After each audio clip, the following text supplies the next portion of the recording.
chat right now. We got different. So there's a lot of sound, there's a lot of noise. Why is everybody in slow motion? Without further ado, let's bring on Chris. Further ado. But without further ado, let's bring on Lori.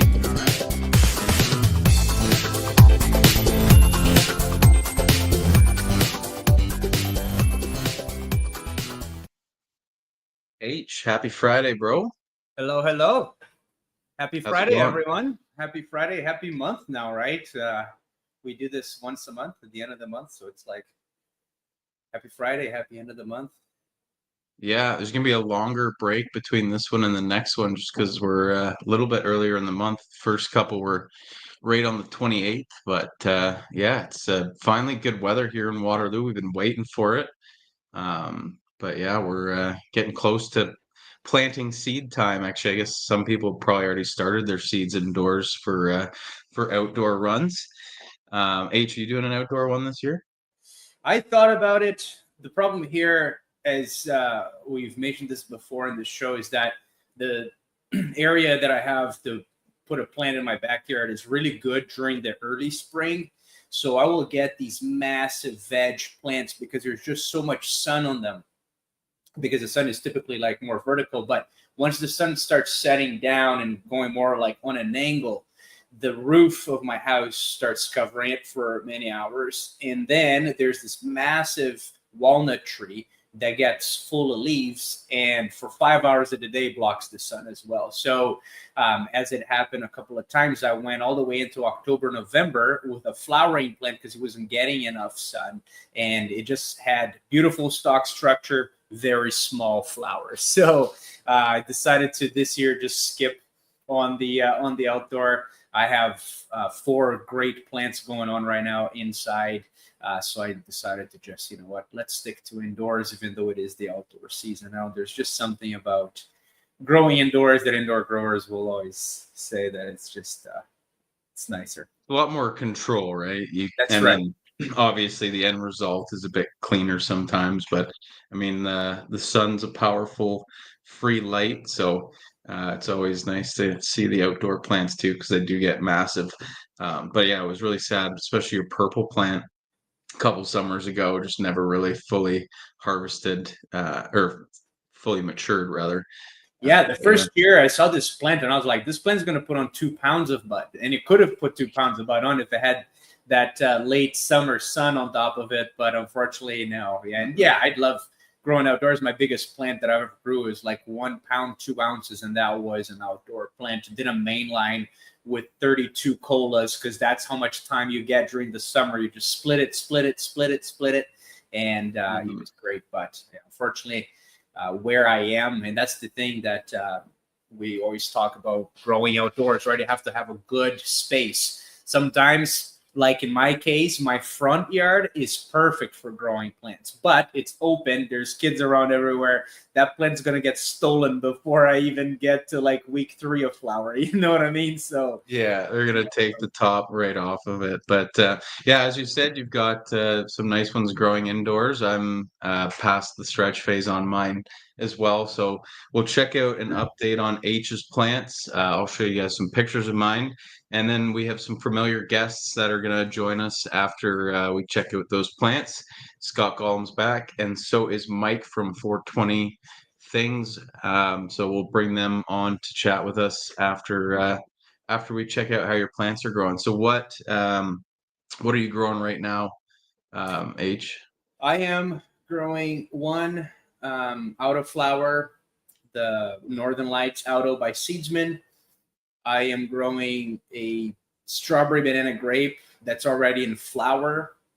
And then I have 1 Bubba cheesecake in flower, 1 Bubba cheesecake in veg, and 1 Bubba cheesecake in the bud cup. So I'm going back into my Bubba cheesecake train because, and all of these by Seedsman too. All of these strains by Seedsman. I love the strawberry banana grape. It's a very strong sativa, but the Bubba cheesecake's just got that, like, I don't know, the indicator that makes it relaxed. I just love it for an all day type of strain. So yeah, and the terps are fantastic on that.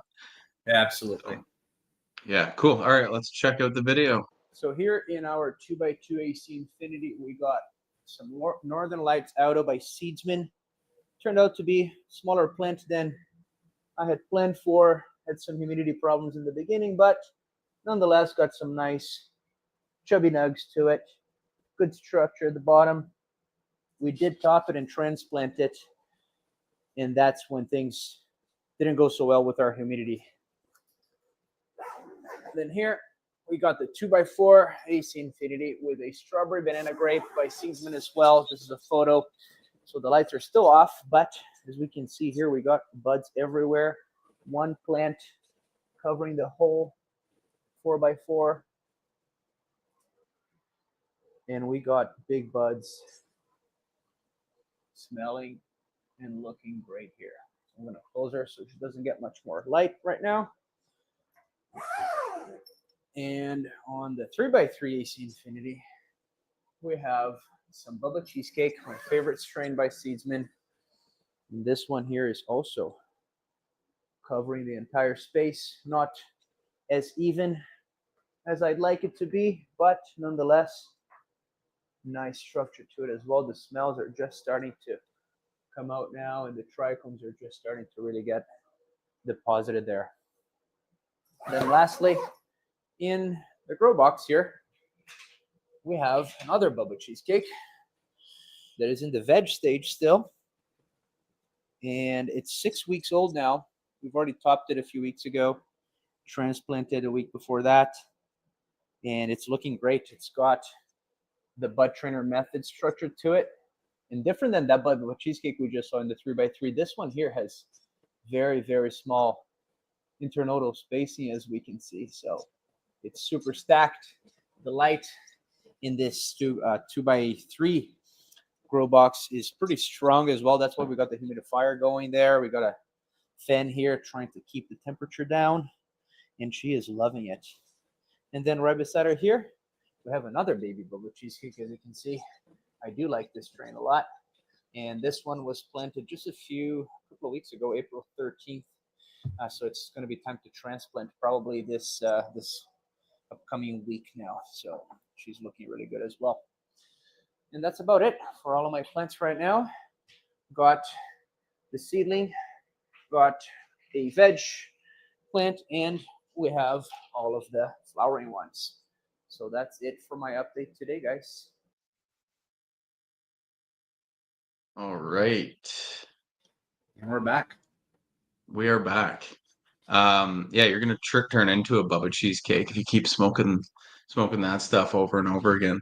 I know, right? Exactly. Well, it's nice to change it up once in a while, but I feel like after the seedling that is the last Bubba Cheesecake that I have here, I might switch it up a little bit to another sativa dominant strain just to get out of the rhythm and then kind of like go back into it. You know, I haven't had Bubba Cheesecake. Actually, I had here and there, but I did plant a lot of different strains over the last year, and I just really miss it now, you know. So everybody, after you've been growing for a while, I guess you come up with your own favorite. Yeah, I mean, I found mine pretty early, right? It's got the LA Confidential is one I like quite a bit. I mean, you keep saying you feel like it's really high CBD because it doesn't necessarily get you quite off your rocker, but I mean, I find it quite sufficient. So we'll do a quick update on my grow room here as well.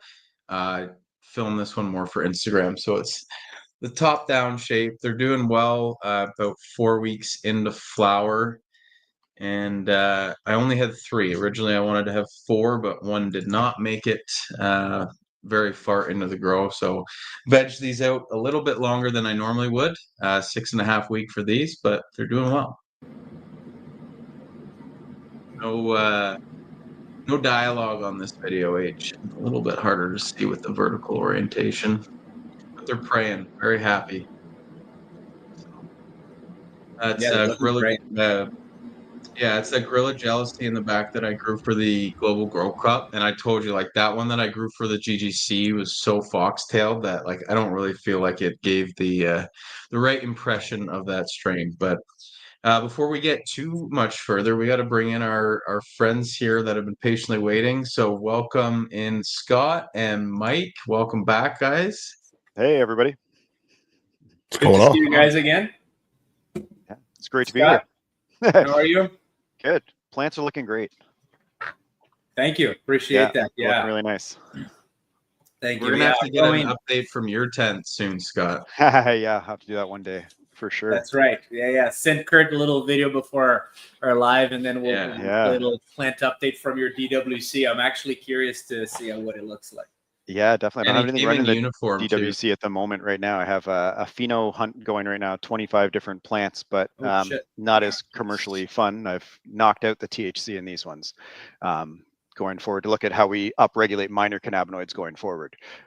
So it won't be as good for the smoking side right now, but it's a fun experiment on nonetheless. So you guys are looking for low THC content strains? Looking to get 0 THC in these ones. So is it hemp or? It would technically fall under hemp because we fall below that 0.3. But really the main thing is you're starting to see minor cannabinoids and things like that start to come up in the other markets. So things like THCV works as an appetite suppressant.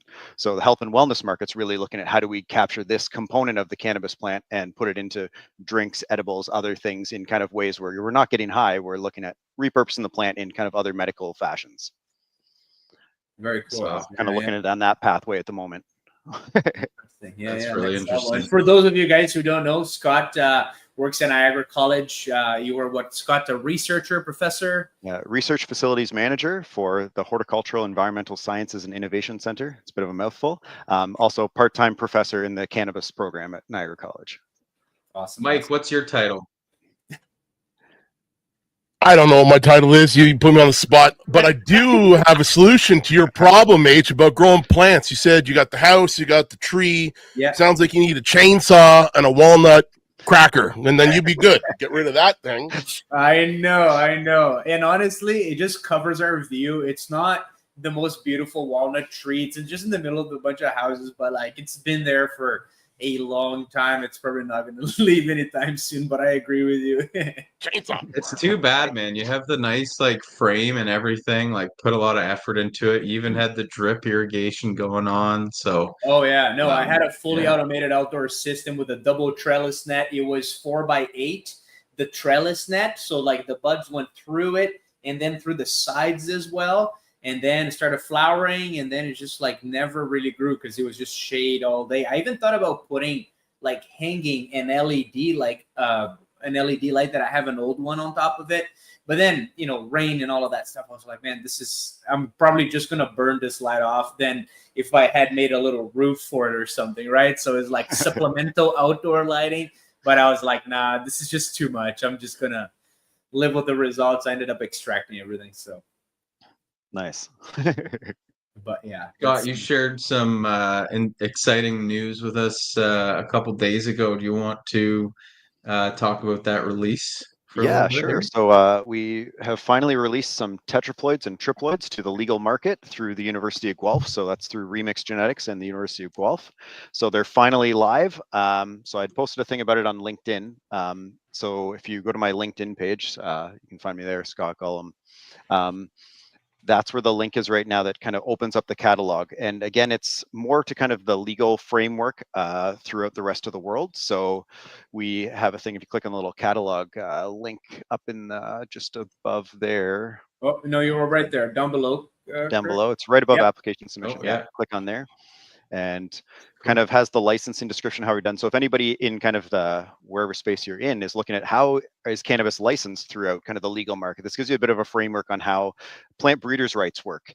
So you can kind of see through here how people would submit if they're looking at getting it. We're offering licenses for research, breeding, as well as production.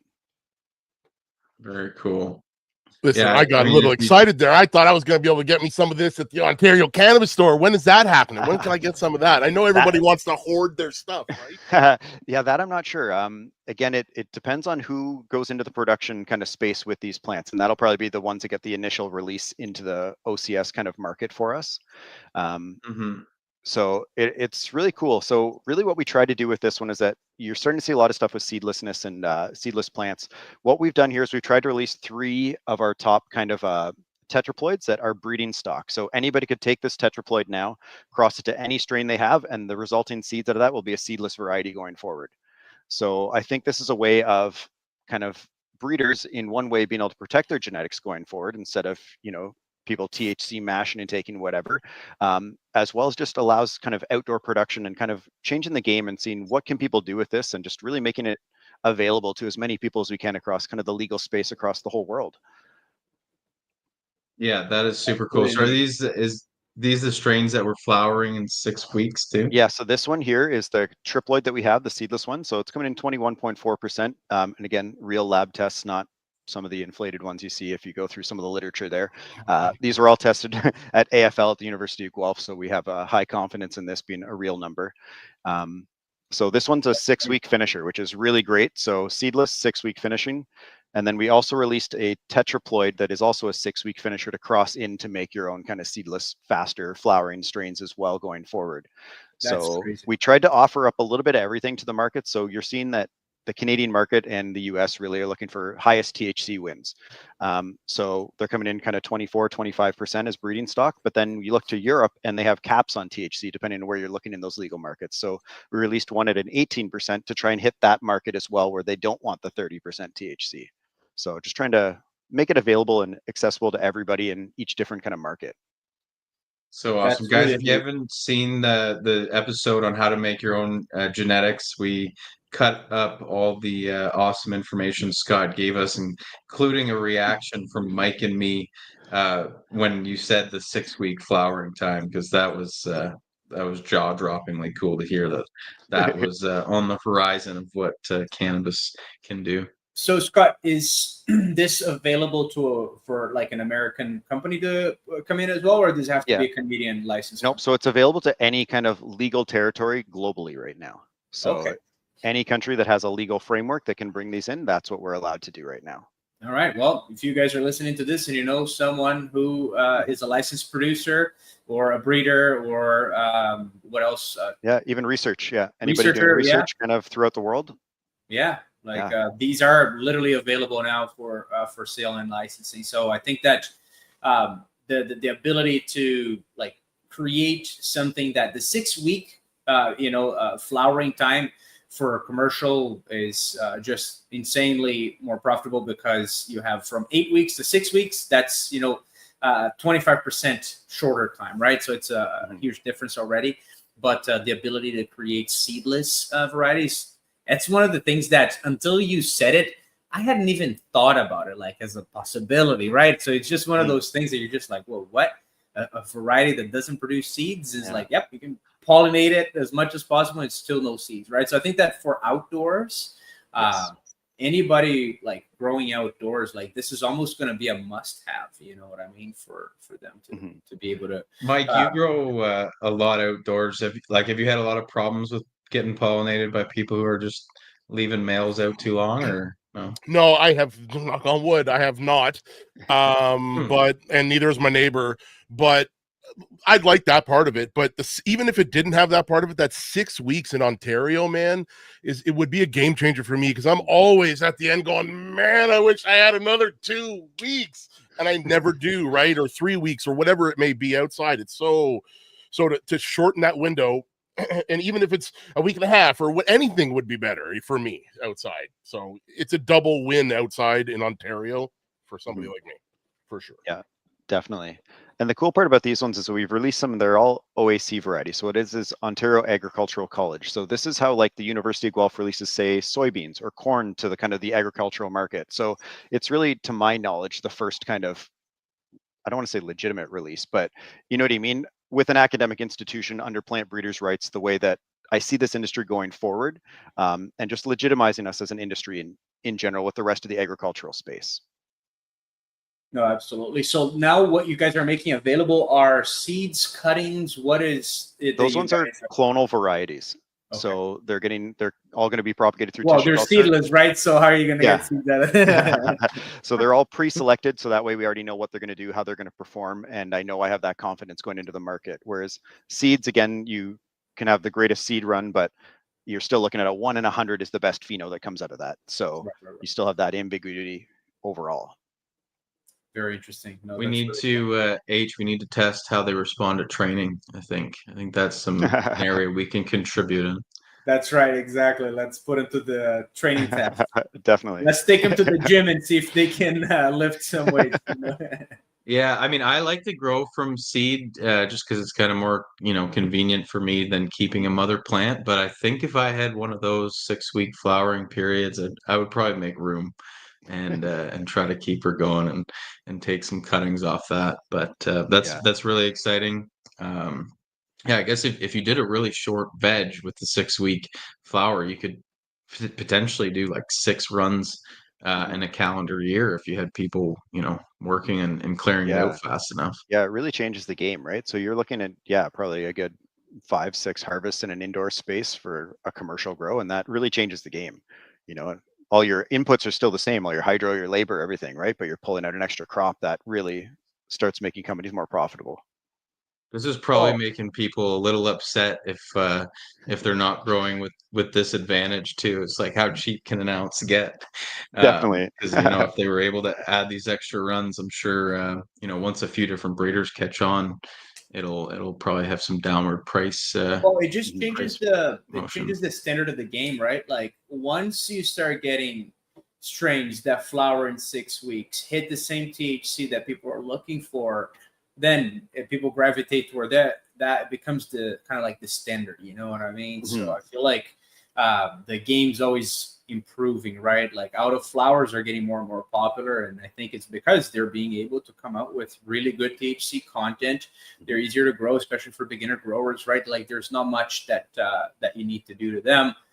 So I think that there's different varieties that are still to come, and we haven't yet hit the final cannabis that we're going to have kind of like 20 years from now, that it's what everybody does, you know what I mean? So I think that there's going to be a lot of new things, just like what you're releasing now, Scott, that are really going to take over and eventually go figure where we're going to land and people being able to grow cannabis in a 2-month period from seed to harvest. Not to mention, like, that's 6 grows a year for someone growing from seed to harvest. But the thing is, a commercial grower has a flower room and a veg room, so they can be putting flowers out every 6 weeks. That's 8.5 times in a year, right? So now it's a lot of harvests that they can just do, right? So these plants, by the way, when you start flowering them, if they go through 6 weeks, do they have a shorter stretch period, or do they stretch for the 3 weeks and just very fast put on the weight? They stretch for the same amount of time. You have that 2-3 week kind of stretch like you typically see, and then they just seem to ripen a whole lot faster. So we're still trying to figure out why that's happening, right? Because we can identify what that is, then that's gold. How do we force that going forward and really change the game? Because like you're saying with the flowering times, you look at kind of some of our traditional sativas that, they're 12-14 week flower times. That great if you have that time, but especially Ontario, we don't have that, so we have all these hybrids that have shortened it. And I mean, 8 to 10 weeks seems to be kind of the norm right now. But really, the further we can push that down, the better it is, especially for outdoors. Can I ask you a question about those tetraploids? Because I'm interested. I have a tetraploid in my tent right now that I'm breeding with currently. When you say you have that tetraploid at 6 weeks, how many of the offshoots that you are spawning off of that are also 6 weeks, or does it vary? Some are 7, some are 5. Like, how does that work? That's the thing. We're starting to see a bit of a variance, right? Because you're getting that combination between kind of the other side of that breeding equation there. So ideally you want to get something that's a bit faster, say an 8 week if you can, and cross it. And then again, it's all through the pheno hunting to really identify that one that's going to fit that production schedule you're looking for. But as we start going forward, I anticipate, if I cross a 6 week tetraploid with another kind of 6 week plant going forward, hopefully we can continue to shorten that down. And I don't know what the fastest we could go is. I'm sure there's a time point where, like any other thing, you can't get any faster in a juvenility standpoint, but it's cool to see where that limit really lies. 4 weeks, baby, the stretch phase +1, you're good to go. So because it's a seedless variety, if you have like a female plant and you apply the silver thiosulfate. Thiosulfate. Damn, that's a mouthful. And you apply that, it's going to get the male out, but then the pollen of the male will not self it, right? Like it's an unselfable strain, pretty much, because it doesn't Yeah, so it will convert to a male, and a lot of people have been asking me this recently, actually, which is kind of fun. That you can convert it to male, but the pollen's going to be non-viable. So, Oh, so also non-viable on another female? well, yeah. So basically, anything coming off of that triploid plant, if you pollinate it, the seeds won't be viable, and if you take pollen from that plant, it's also not viable. Oh, okay, both ways. Yeah, so it really comes from, again, the triploid plants have 3 chromosomes. So a normal plant we're looking at has 2 chromosomes. So when it breeds, it gives 1 chromosome from one parent, 1 chromosome from the other, and that's how it gets a final 2. But when we get to the triploids, it has 3, so it doesn't ever have a matching kind of combination with anything, which is what makes it sterile. So it's kind of the same premise as how they used with like seedless watermelon and things like that. So again, when you're talking about seedlessness, it's not always 100% seedless. I use the seedless watermelon as a thing. You cut it open and you see some seeds that are kind of half developed in there, but they're not viable seeds, right? So we are seeing kind of different phenotypes produce a little bit more or a little bit less of that.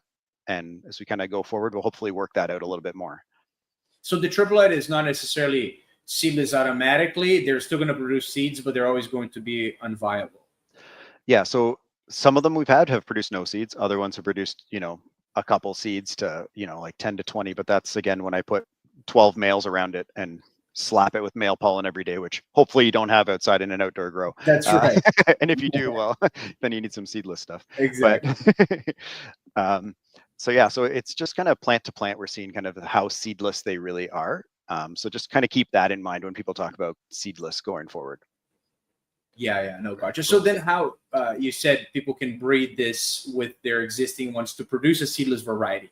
Yes. So how would they breed it if it's a breed? So you'd have to use the tetraploid one. So the tetraploid has 4 sets of chromosomes.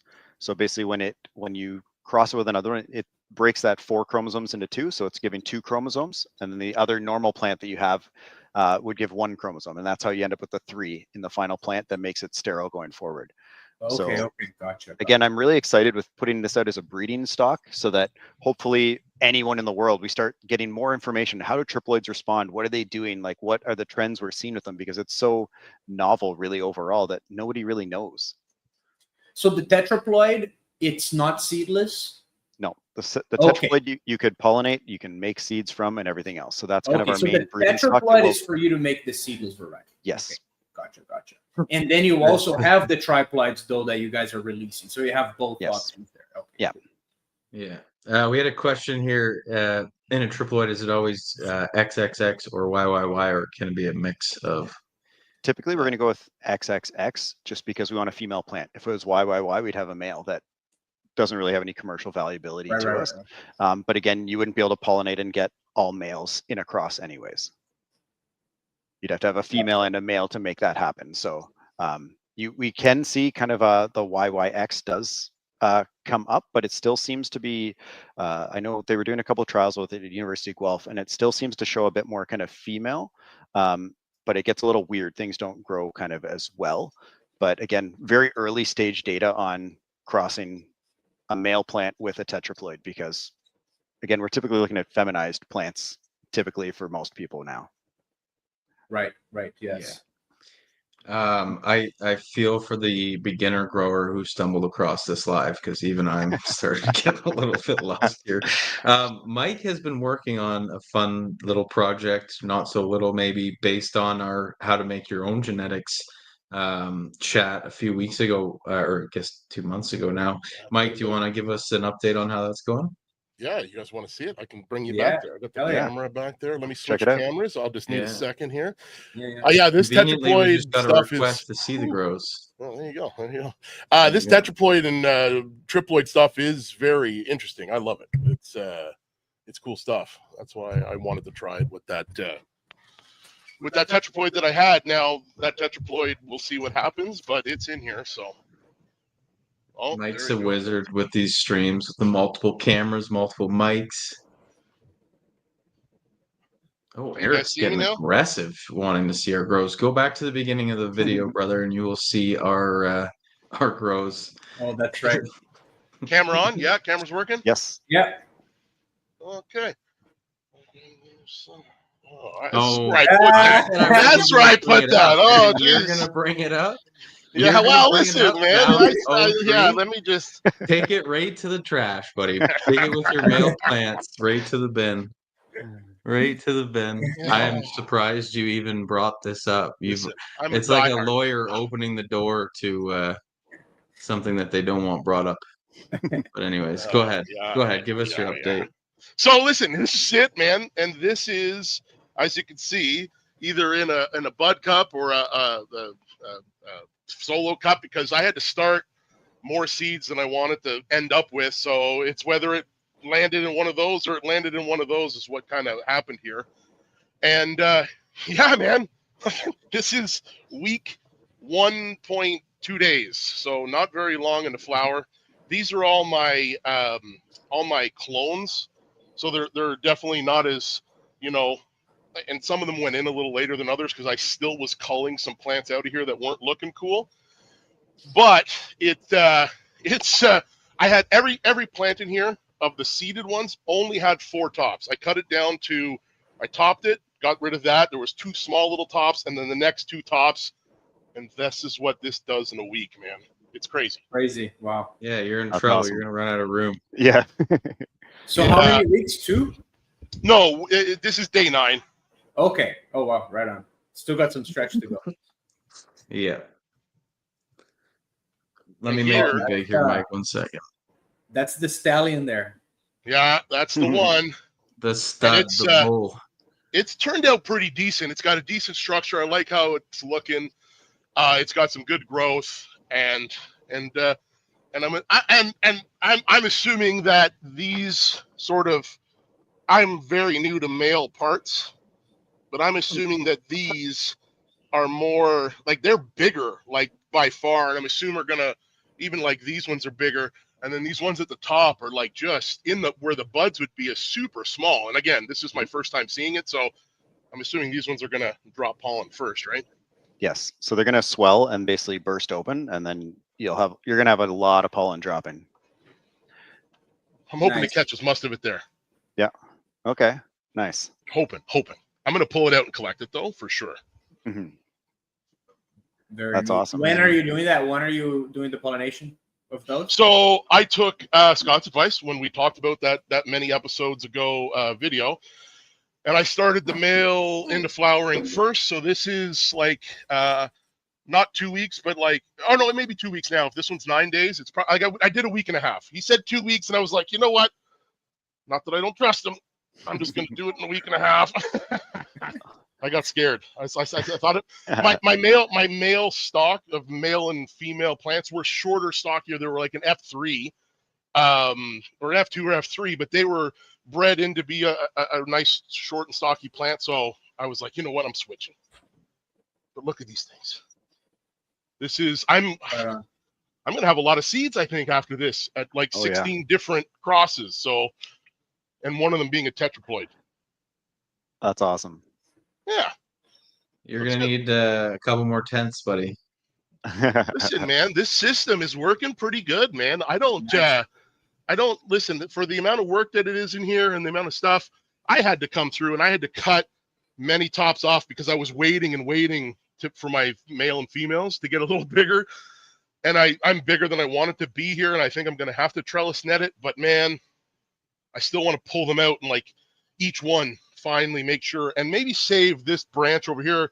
Somebody told me if I wet this side of this plant down without wetting this side of the plant down, when I'm pollinating this plant, this one probably won't get pollinated. Is that a decent theory? Once the pollen gets wet, it becomes non-viable. So if it is a really wet kind of where the pistils are, then it shouldn't take. Theoretically, it'll get hit by that kind of water droplet and make it non-viable. I've never tried it, but it makes sense kind of in theory. Well, that's what I'm going to do. I like the bro science. I like it. Oh, yeah. Try it. That's always females do you have in there? How many different strains? I think I'm at 16 or 18 different from different breeders, from different like everything. Like I have 5 from Fast Buds. I got 1 from where you guys get that Bubba Cheesecake, Seedsman. I got some from there. I got so many. I'm so excited to see what I get moving forward. So you're gonna have 16 new crosses. So what happened to those like smaller ones in the corner there? These ones? Yeah. So these ones are clones that I only put in like these were in here vegging, and then I just look at they're still over here. You know what I mean? Like I just took them from here, and this is how old they are. Like yeah, wow. Okay, yeah, they've been there a while. Yeah. They've been there for a while. So I put them over here into the cocoa, and I flipped. Like this one was only in here for 1 day before I flipped, so it had no veg. Right. And now this is the stock plant that I was talking about, how it's a shorter, stockier, like you can see, like it's even, like this is, but look at, I like the structure of this. That's so different. Mm-hmm. It's got so much foliage, like concentrated. So that was, but see, that's one mistake that I learned with this breeding at home in one little tent. Like it's a 5x5. That's all I have, right? So I would have started, because I didn't know these were going to be like this, I should have started the male and the female seeds first. I started everything at the same time. Mm-hmm. That's the first thing I'll change next time. With the male and female seeds I plan to hunt through and find the male, 2 weeks before probably. Yep. Lessons learned. Yeah, I'm learning a lot. Is there a way you can raise those smaller ones? First round. I could, but they're very top heavy, okay? So and I have those stands in here, but I didn't have the stand on one. It was on its side when I got in here. So listen, I didn't want them to be this big, and I messed up. So I'm gonna have to move and shake, and I'm gonna have to pull them all out and reset this whole table one last time and put up a scrog net, because it's gonna get too heavy, and these are just gonna go. It's gonna be like dominoes in here, right? So yeah, seems like a common predicament you find yourself in, running out of room in this 5x5. So Mike, we need to get you an 8x8 or something. Mike, after you get your seeds from all those plants, are you gonna wash all of that? So I'm probably not. The reason why I'm probably not is because I have a ton in my freezer that I'm not going to go through by the time I would get to this stuff anyways. But I was thinking, that's what I was thinking about, is doing with that one branch that I wet that I don't pollinate, hopefully, is to at least dry the bud and put it into the press and press some rosin out of fresh bud, which if I do it in the first week after it drying, it comes out almost like the rosin anyways, taste-wise and stuff like that, so less degradation as possible. So I'll do that to try to, okay, which one do I want to start first, where I'll do 25 in here from seed altogether and hunt through, probably more, but start with that anyways. Right on. This is a big project. Like when you have seeds in a female plant and you extract like the rest of it, will it be less potent because it didn't have to produce as much trichomes anymore, since it's already what's it called? Pollinated. Yeah, your potency does go down, right? So that's kind of the big thing for outdoor plants specifically. As soon as you set seeds, your cannabinoids, again, depending on how heavily seeded you are, usually goes down somewhere between, I'd say, like the 15 to 40% THC. Again, not that it's not smokable. It depends on what you're doing. I've had plants where, I've extracted all the seeds and then I have all the ground up cannabis that's left after. I'm like, well, you might as well smoke it, because why not? I mean, it still gets the job done. So what about that option not to? Especially if you're going to extract it into hash or something like that, then you're just getting the stuff that matters, right? Yeah, and if anybody's looking at kind of making seeds themselves at home, I encourage you to Google. There's one seed extractor called a zigzag seed extractor. There's plans online that people have made, so if you want to build your own, you can do that, and I've done that. Built kind of my own homemade one. You could also buy kind of the commercial version, but it's like $1,000. So depending how handy you are, but it's super great. You just basically grind up your cannabis with the seeds in it. I just put it in basically a 5-gallon bucket, rub it with my hands until it comes like powdery. I get it really dry, and you just pour it through this machine, and the seeds come out one side and all the plant matter gets sucked into the other side with a little vacuum, and you just clean your seeds super fast, and it's the most efficient way of doing it. Right. You know what I seen today on the internet? I happened to be Googling, or somebody sent it to me, and they used what looked like a 3-inch PVC Y, like a Y. So it was like straight up and down and an offshoot. And what they did was they covered it on the top of the straight down. It had a cap and screwed in their vacuum there. And they covered half of the circle with tape and poured it all in there, and it did the same thing without having to build it. I'm like, whoo, I just found my way. Perfect. Yeah, it was cool. Any way to simplify that process. Yeah, 100%. Picking out seeds out of a strainer is tedious. It is, yeah, no doubt. I never done it before, but I can only imagine. I mean, I have had seedy weed before that I didn't intend on the seeds, but it just happened to be there, maybe from some bananas or whatever that kind of like came out, but never really cared. And I went through the process of picking it out. I remember one time I had a plant that it was an outdoor one, had like 200 seeds in total, but it was really good. It was a, I want to say peyote Skittles, something like, it was very sativa dominant, and it was like really good, but I was like, I don't care about the seeds. The weed is too good to just, give it up. So that's awesome.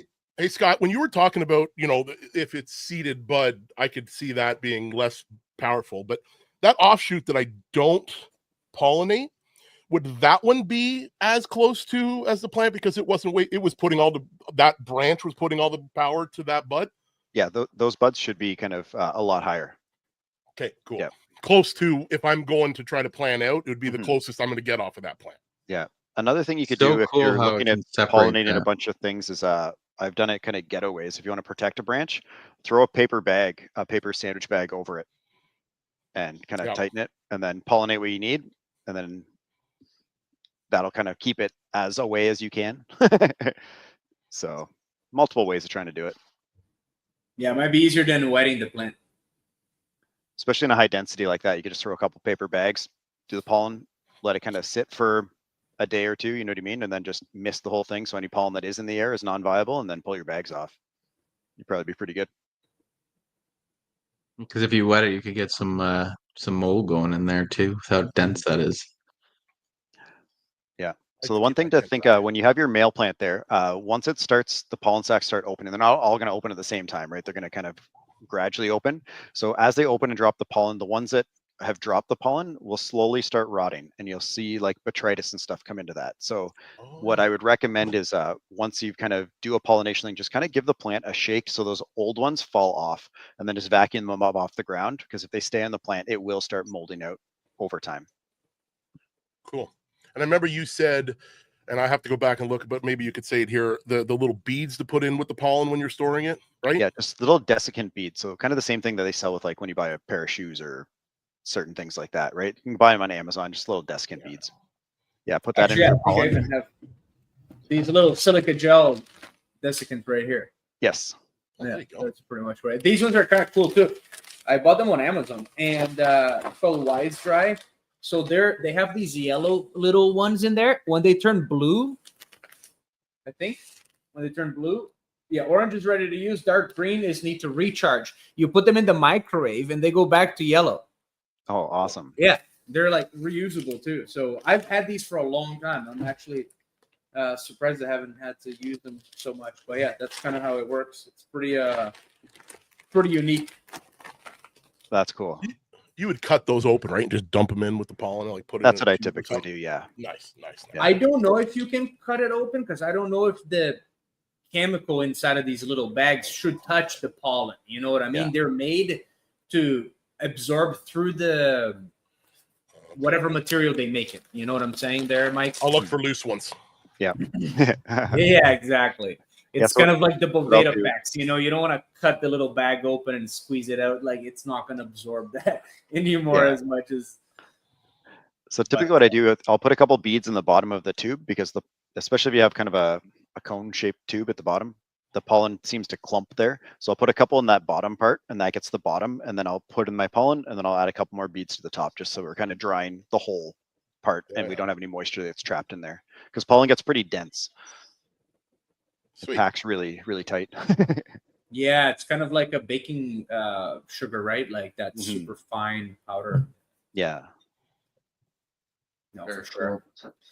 Mike, are you going to try and find a different male for the next time? Or I guess it's dependent on how these crosses come out?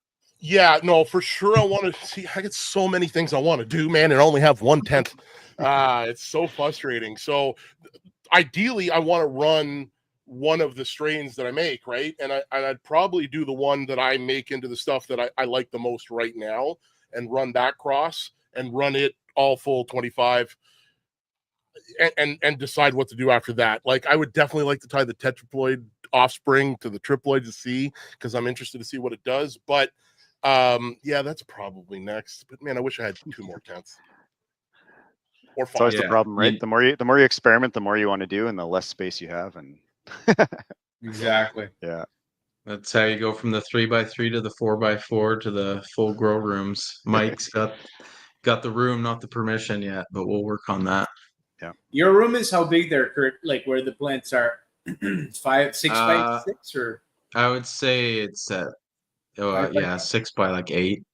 6 by 8 roughly. It's a little bit L-shaped because of that cabinet, but I could probably make it bigger if I had to. So yeah. But then you have to walk in there in between the plants too, right? You can't just fill the whole thing up, right? Yeah, well, I mean, that's why I really I like the stand that's in there. It gives them support when they're packing on weight, but I would love what like Niagara College has, where it's got the 2 tables that kind of slide to the side, so that I could have 3 different rows to go down. So that'll be the next upgrade that I make to that room for sure. But yeah, it's doing its trick for now. So then I could always grow outdoors as well. But I kind of like the tents because anyways, you kind of separate things. If you have a pest in one, it doesn't necessarily go to the others and so on. So I kind of like having the different strains as well, because I also have a different bucket going into each one to feed different like fertilizer mix. So depending on where they are in the phase, I'm feeding them a different mix, more toward flower or whatever, right? So it's kind of nice to keep it kind of like segregated, but at the same time too, when you have a lot of volume, just put it all in the same room, getting that smell when you get in the room. It's just so good. yeah. Imagine you made the whole bud studio there a grow room and just had it all open, man. It would know. definitely increase your space. Yeah, then I'd use my license to the full 49 plants that I can grow. So I'm only at 5 right now.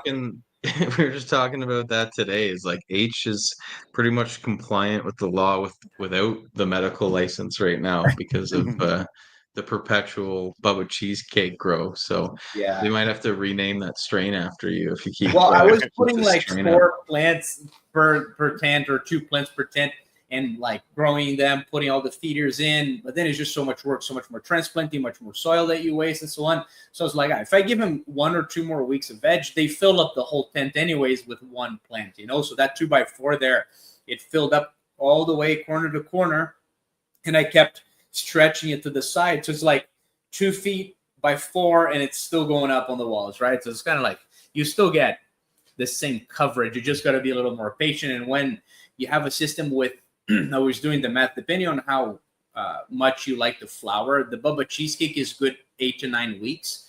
So I'm starting 1 seed every 3 weeks.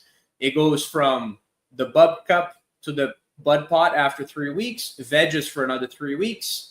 Then I pass it on to the tent, and then there's 3 tents. One starts in 3 weeks, and then the other one, this one's already at 6. By the time it's going to the third one, this one is harvesting, and then it's time for that one, right? So it's kind of like having this system where every 3 to 4 weeks, there's a plant being chopped, and then you just move all of the other ones up one sort of level.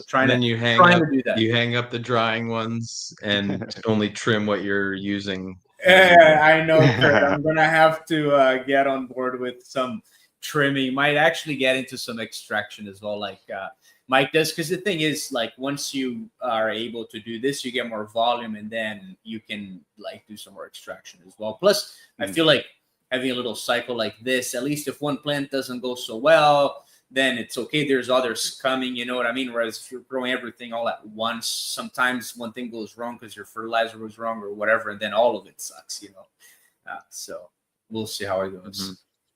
You're gonna have to teach me about some extraction there, Mike. I got you. He's offered to have us over and we bring our stuff to him because he's got the gear for it, right? Maybe we should come up with pound a bud and do one of our live episodes there with Mike. Yeah, we'll just have to make sure the rules allow us to transport that much, but we'll figure out a solution. I don't even know what the rules are with our my medical license. I licenses. think. Oh yeah, I think with the 5049 plant license, I can do 300 grams, which is I think 30 grams per gram per day that you get licensed for, right? So that would give me 3 for you. You'd get about the same. So that's like a pound and a half that we can technically legally carry. You know? And it's wet too. So like, really, how much is it? It's wet. The numbers got to change. And that's I wanted to ask you this before, but I forgot to get it in there. When you say you're going to license this to people and you can ship this anywhere that it's not, you didn't say ship. I guess that's what I'm curious. How do you get this from where it's good to grow in Guelph, right, to somewhere down in the States where there's a federal border in between? How do you, is it because it's a fucking college and it's this and you got some sort of crazy courier system or what? Yeah, so that's the thing. You end up when you're shipping kind of plants between countries, you need like phytosanitary certificates and things like that. And it's basically like legal, you have the paper that says we're going from this license to this like other legal license and entity. And because of that, you can kind of cross those borders. Same with when you're exporting kind of dried cannabis to say Germany or Portugal or whatever, like Canada does a lot of right now. It's just kind of just the paperwork side of things to make sure that yes, the receiving end has a license. And as long as it goes from point A to point B and doesn't stop, you're okay. Cool.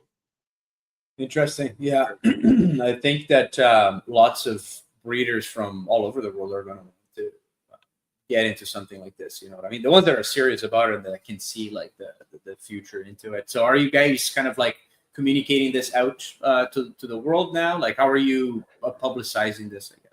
Yeah, so that's the thing. It's all kind of done through the University of Guelph. So they have their channels for how to release that. But again, they haven't built up a cannabis client base. So it's getting released in the traditional channels. We had kind of put out to some of the larger licensed producers and kind of clone brokers, I guess you would call them, throughout Canada and other ones we've known through kind of other countries, to see where that interest lies. But really, it's kind of more of a, how do we get that out there now? Because we don't really have traditional advertising channels for this yet because no one's really done it. Yeah, no, it's very, very new and unique. So if anyone watching this show, yeah. So anyone on here, spread the word. Yeah, is there an affiliate program you have? Because I could start hawking this shit to everybody. Now, listen, I would hope somebody in the Canadian market that, listen, I get that it makes it a no-brainer for me as a guy who wants to try it. You know what I mean? Let alone cross it with one of my favorite things that currently I can't run outside that I would like to try to run outside, and then to protect it with the seedless and protect it with that. Why not, man? Like I like you said, anytime that somebody picks it up that's going to be releasing it to the simps here in the real world, let me know, because I'm in. Yeah, perfect. Yeah, we're working on that and trying to see how do we distribute it to kind of the medical market side of things, and how does that work? And it's a little bit more challenging at the moment. Maybe Jimmy from Bio's watching, and he can slip it to a few of his buddies in that realm. Because I'd definitely, obviously not going to find a seed in the bud, but that would be a miracle if we could get our hands on it ourselves. So one day soon.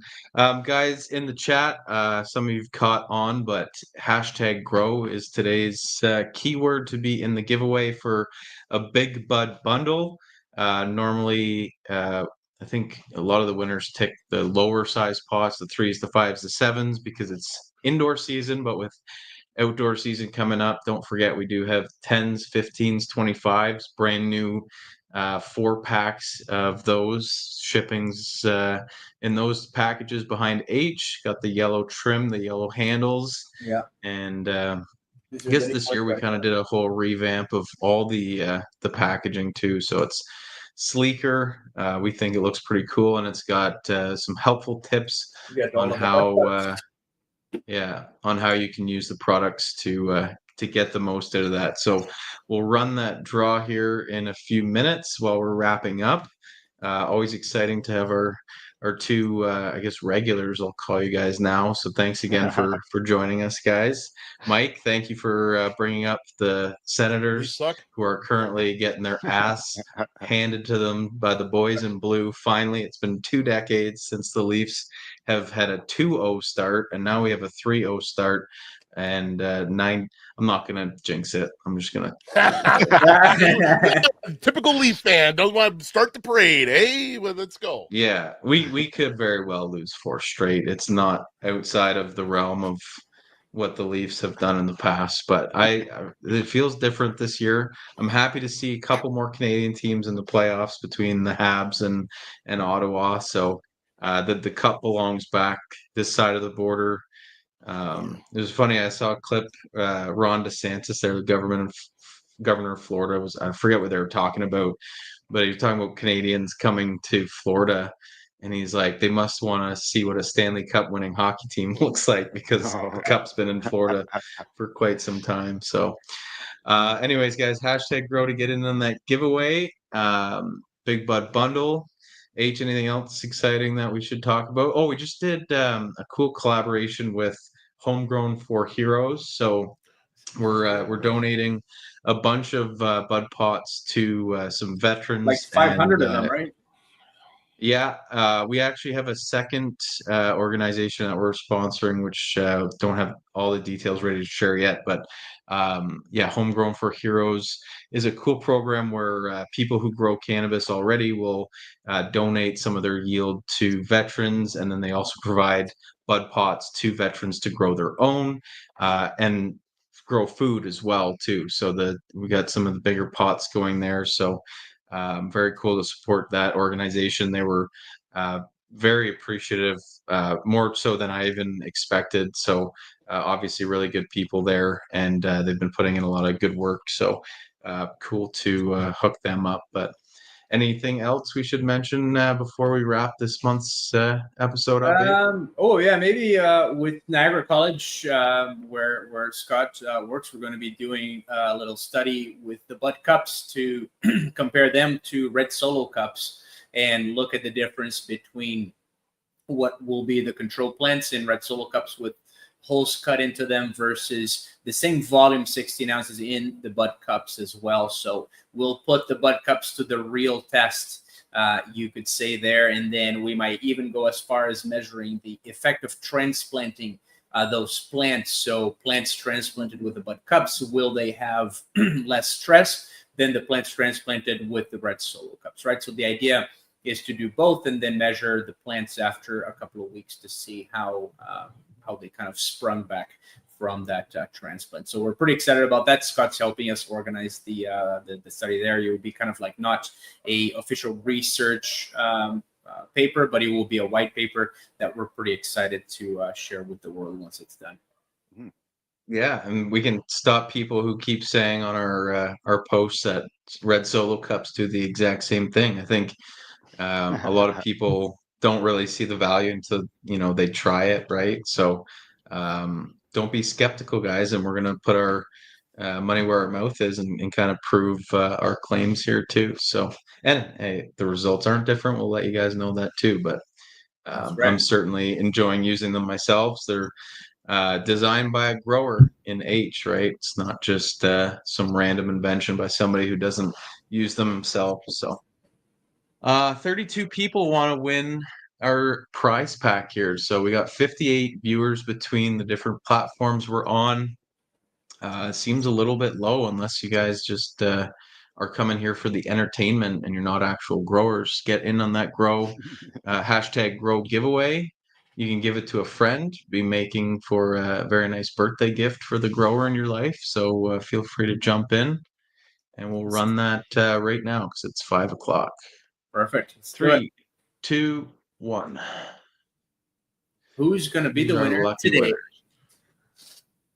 Seems lots of Hopefully names. somebody who's still here. Certified old guy. There we go. What a legend. Congratulations. Yeah. Certified old guy gets hooked up with your choice of big bud bundle size. So to claim that prize, all I'm going to need is a screenshot of your account. Email us at hello@BudTrainer, forwarding that picture with your shipping address, and we'll get that out to you before outdoor season is here. So, and don't forget to let us know the size of the bud pots that you want and the color of the bud cups and the bud clips that you're going to want as well. and he's still here. Perfect. So he's gonna know to reach out to us. I think a winner from a couple months ago still hasn't reached out to us. So if you watched a couple months ago, put your name in and left, maybe go rewatch that live.